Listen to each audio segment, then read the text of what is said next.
It's perhaps the most consequential decision in electoral politics in many, many decades. I mean, to change not just midstream, but kind of late in the stream from one candidate to the other, from Biden to apparently Harris, is going to have extraordinary ripple effects. I don't know that we're always going to see them in the polling, but the effects are there, make no mistake. It seems like it's unlikely to be an open convention at this point. Might have given a different answer a couple of days ago, but at this point, Kamala Harris has at least the pledges of over half the delegates who are going to be there. We don't have anyone who's actually thrown their name in the hat to run against her. I think the campaign has been pretty coordinated, really very coordinated over the last few days to slowly build. So at this point, almost every prominent Democratic politician has gotten behind Kamala Harris.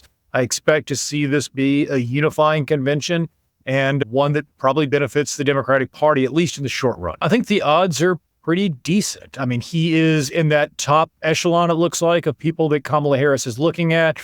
Looks like there's about 4 folks in that group. Roy Cooper makes a lot of sense for a number of reasons. He is term limited out, so there's not really a question about what happens to his office. He is a Democrat who's won on the same ticket as Donald Trump. 2020, Donald Trump, of course, won North Carolina by a small margin. Roy Cooper, the Democrat, won the North Carolina governorship also by a small margin. So there's the idea that he can carry these purple states. He can carry these more unlikely states.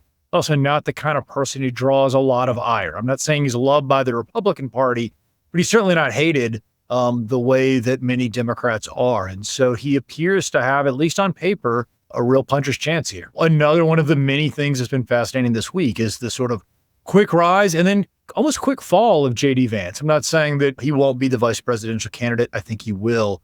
But that decision hasn't been met with as much positivity as I think we might have seen right out from the get-go. The last week's been a little bit rough for J.D. Vance. Some of his recent statements have come out and sort of bitten him a little bit. And so I'm very interested to see who does Kamala Harris pick for her vice president, partly because it's her first major decision as the candidate, but also who's going to be paired against J.D. Vance, presumably in a debate come this fall. I don't think the big issues change at all. Clearly, Harris is part of that administration, so that works for and against her at the same time.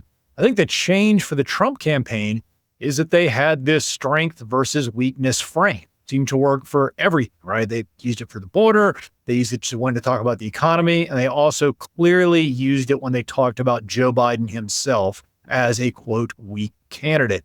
A lot harder case to make against Kamala Harris. So I think the messaging is going to have to change somewhat. I think we've already seen a little bit of that change with the Republican Party and their messaging just the last few days.